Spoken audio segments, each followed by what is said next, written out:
Assalamualaikum warahmatullahi wabarakatuh. Perkenalkan, nama saya Habib Riyadi Aji Syafana dengan NIM 1214050062 dari kelas Jurnalistik 3B.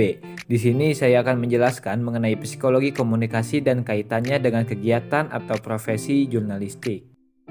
Psikologi komunikasi merupakan salah satu cabang dari dua ilmu pengetahuan penting, yaitu ilmu psikologi dan ilmu komunikasi.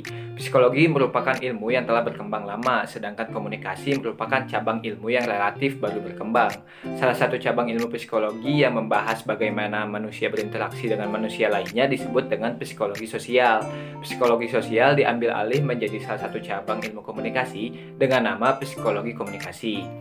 Psikologi komunikasi sendiri merupakan ilmu yang mempelajari komunikasi dari aspek psikologi. Disebut juga ilmu yang berusaha mendeskripsikan, memprediksikan, dan mengontrol mental dan perilaku melalui komunikasi antarpersonal, komunikasi antar kelompok, maupun komunikasi massa. Menurut salah seorang pakar psikologi yang bernama George A. Miller mengatakan bahwa psikologi komunikasi adalah ilmu yang berusaha menguraikan, meramalkan, dan mengendalikan peristiwa, mental, dan perilaku dalam komunikasi. Sejatinya, psikologi komunikasi adalah ilmu yang mempelajari kesadaran dan pengalaman manusia.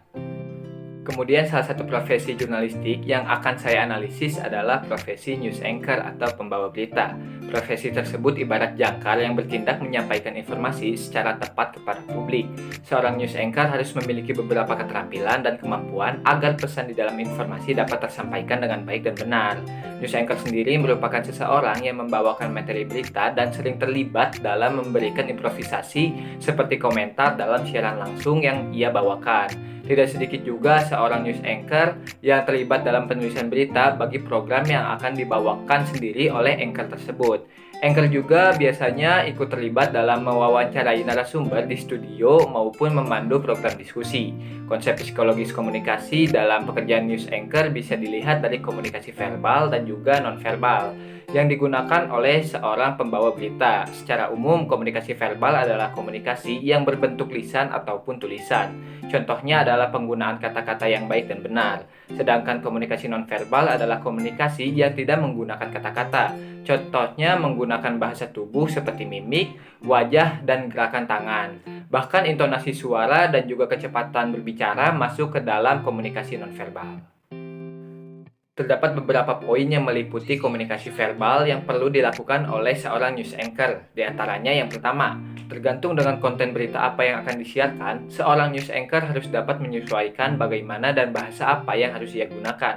Contohnya pada saat sedang membawakan berita atau program yang serius, maka seorang news anchor harus bisa menggunakan bahasa Indonesia yang baik dan benar. Kemudian jika sedang membawakan berita atau program mengenai wisata atau kuliner, maka bahasa yang digunakan oleh seorang news anchor biasanya menggunakan bahasa Indonesia yang diselingi oleh bahasa gaul atau kekinian, agar pembawaan berita tersebut terdengar cukup santai. Lalu yang kedua, ada dalam menyiarkan berita juga, seorang news anchor harus bisa melakukan improvisasi jikalau terdapatnya kesalahan, apalagi saat sedang melakukan siaran langsung.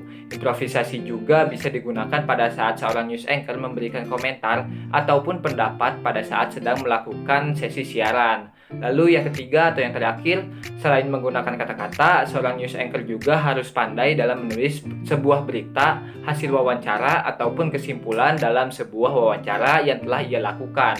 Mau itu wawancara ataupun saat setelah membawakan sebuah acara berita, seorang news anchor harus bisa menulis kesimpulan dan lain sebagainya.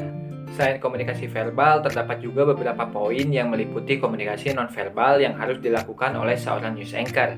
Di antaranya yang pertama, seorang news anchor harus bisa mengatur intonasi suara. Maksudnya, seorang news anchor perlu mengetahui di mana dan bagaimana penekanan-penekanan yang harus digunakan terhadap suara pada saat ia sedang membawakan sebuah berita atau acara.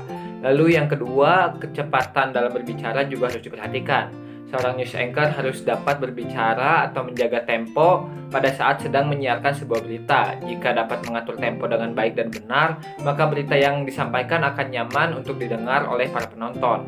Lalu yang ketiga, seorang news anchor juga harus bisa ekspresif dalam menyiarkan sebuah berita. Hal tersebut menjadi poin lebih terhadap suatu acara, dikarenakan pembawaan seorang news anchor yang ekspresif akan meninggalkan kesan tersendiri bagi para penontonnya. Beberapa hal yang meliputi komunikasi verbal dan komunikasi nonverbal tersebut Perlu dilakukan agar para penonton atau pendengar dapat memperhatikan apa yang disampaikan dan diharapkan pesan yang disampaikan juga dapat tersampaikan dengan baik kepada para penonton atau para pendengar. Kemudian jika dari sisi persepsi, seorang news anchor harus memiliki karakter yang kuat, cerdas, kritis, inovatif, dan lain sebagainya. Hal tersebut diperlukan agar seorang news anchor memiliki konsep diri yang positif, baik untuk dirinya sendiri maupun pandangan para penonton. Dalam kata lain, penampilan seorang news anchor menjadi bagian penting dari wajah suatu tayangan program berita. News anchor tidak hanya harus memiliki wawasan serta pengetahuan yang luas, tapi juga dituntut untuk bisa bekerja dalam tekanan dan mempertahankan citra dirinya sendiri di hadapan khalayak luas. Contoh dari seorang news anchor yang memiliki karakter yang kuat dalam membawakan sebuah acara berita adalah Jeremy Teti. Seperti yang kita tahu bahwa gaya bicara dan salam penutup yang khas dari seorang Jeremy Teti adalah salah satu daya tarik yang membuat masyarakat terngiang-ngiang akan penampilannya saat membawakan berita. Jeremy Teti membuat inovasi baru yang tidak bisa ditiru oleh orang lain dan membuat karakter tersebut melekat dalam dirinya. Hal tersebut yang membuat diri Jeremy Teti menjadi spesial. Jadi kesimpulannya, psikologi komunikasi sangat berkaitan erat dengan kegiatan maupun profesi seorang jurnalis. Dengan mempelajari psikologi komunikasi, seorang jurnalis akan dapat mempunyai pemahaman lebih mengenai cara berkomunikasi dan berinteraksi dengan orang lain. Baik itu komunikasi verbal maupun non-verbal, baik melalui komunikasi antar personal, komunikasi antar kelompok maupun komunikasi massa. Juga seorang jurnalis dapat memiliki karakter yang akan ia gunakan dan ia pilih untuk kedepannya. Mungkin cukup sekian yang dapat saya sampaikan. Mohon maaf apabila ada kesalahan baik dalam penyampaian dan pengucapan. Billahi taufiq wal hidayah. Wassalamualaikum warahmatullahi wabarakatuh.